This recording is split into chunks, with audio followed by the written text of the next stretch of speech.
आज की वीडियो में मैं आपके साथ प्रेयर्स नेम शेयर करूंगी उर्दू और इंग्लिश में, और आपको बताऊंगी आप किस तरह से आसान तरीके से बच्चों को ये प्रेयर्स नेम याद करवा सकते हैं। तो वीडियो को आपने स्टार्ट से एंड तक मस्ट वॉच करना है। वीडियो अच्छी लगे तो वीडियो को लाइक कर दीजिएगा, चैनल को सब्सक्राइब कर दीजिएगा, साथ में दिए गए बेल आइकन को प्रेस कर दीजिएगा ताकि आने वाली हर नई वीडियो को नोटिफिकेशन आपको मिलती रहे।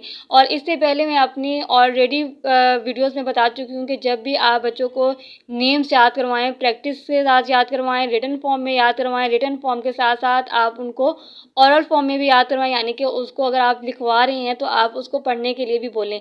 पर ये इस तरह से ये होता है कि बच्चे के माइंड में ये चीज़ें बैठ जाती हैं और वो कभी भूलता नहीं है। जैसे कि फजर है तो फजर, यानी कि इसको तोड़ जोड़ करके आप बच्चों को याद करवाएं। बच्चे इस तरह से बहुत जल्दी पिक करते हैं, उर्दू फॉर्म में हो या इंग्लिश फॉर्म में हो, आप बच्चों को इसी तरह से याद करवाएं। और अगला आ जाता है ज़ोहर, ZOHR हर, ज़ोहर, असर, ASR असर, मगरिब, MAG मग, MAGH मग, RIB रिब, मगरिब, ESHA ईशा। देखिए जब हम बच्चों को तोड़ जोड़ करके पढ़ाते हैं तो उनको पता चल जाता है कि एफ़ के बाद क्या आता है, ए आता है, और ए के बाद जे आता है, और जे के बाद आर आता है।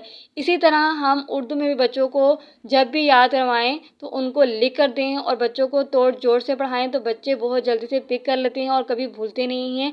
और जब भी आप उनको टेस्ट के लिए बोलेंगे तो वो फ़ौरन से पिक कर लेंगे कि इस वर्ड के बाद क्या आता है। आई होप सो कि आपको मेरी आज की ये वीडियो अच्छी लगी होगी। वीडियो अच्छी लगी हो तो वीडियो को लाइक कर दीजिएगा। Thanks for watching. अल्लाह हाफिज़।